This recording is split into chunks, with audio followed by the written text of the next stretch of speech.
Well, this is strange.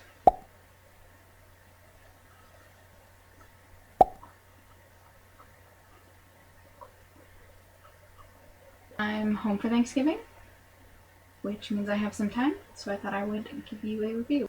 I'm supposed to post a review every Friday, and this is one that I'm making just now. This review is going to be about NOS4A2 by Joe Hill. I don't have it with me. It's in Ithaca, because I'm at home. But hopefully, through the power of movie magic, I can make a picture of it appear next to me. As far as first impressions go, I really liked this book. I think out of all of Joe Hill's work, this is my favorite of his that I've read. Is it a masterpiece? No, probably not, but it isn't terrible either. If you're looking for something that's creepy, supernatural, but kind of realistic, things that might happen, completely believable, I'd recommend this. If you want a synopsis of the plot, I'm going to link the Goodreads description of the book in the link below, as well as on my blog post. Transitionatory slope. Alright. For me, the selling point of this book is really the atmosphere that it gives off. You're sitting here and you're creeped out. You're not scared per se because nothing is going to come after you. You don't feel like anything in here is really a threat to you personally, but you feel creeped out. It's very creepy, and that's because the bad guy, while he has supernatural abilities, is kind of a really realistic villain. He's the type of villain, rather than being evil, thinks that he's actually doing good.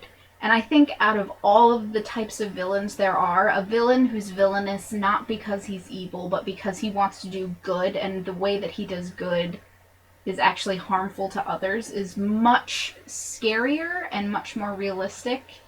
And that's why this villain, in a way, is so empathetic. You know that he's bad, but you sort of get the feeling like he doesn't know that he's bad. And the characters that he sort of sucks into his plan don't know that he's bad, and you kind of just want to shake them or pull them away and protect them. As far as our heroes go, they are no less gray. Our hero has mental issues. She doubts herself constantly. She's kind of a bad person. Not completely. She's not mean, but she's not great either. I think the fact that these characters are morally ambiguous helps endear them to you, and make them seem more realistic at the same time. As far as the setting goes, I feel like that part is one of my favorite things in this book.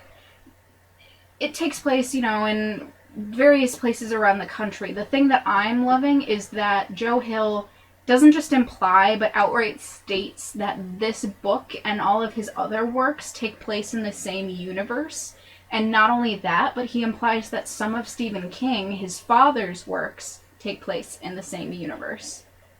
Then Stephen King, in his recent book Dr. Sleep, which is the sequel to The Shining, referred to the big bad in this book, which is kind of great. I really love that they're crossing the streams, perhaps.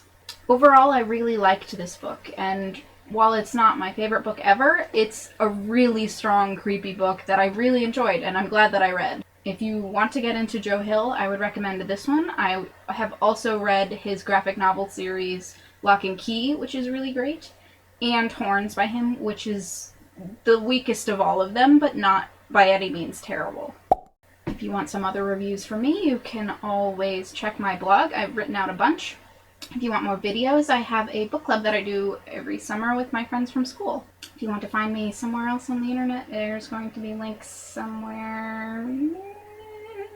I hope to make another video review for you guys soon, and I will see you later.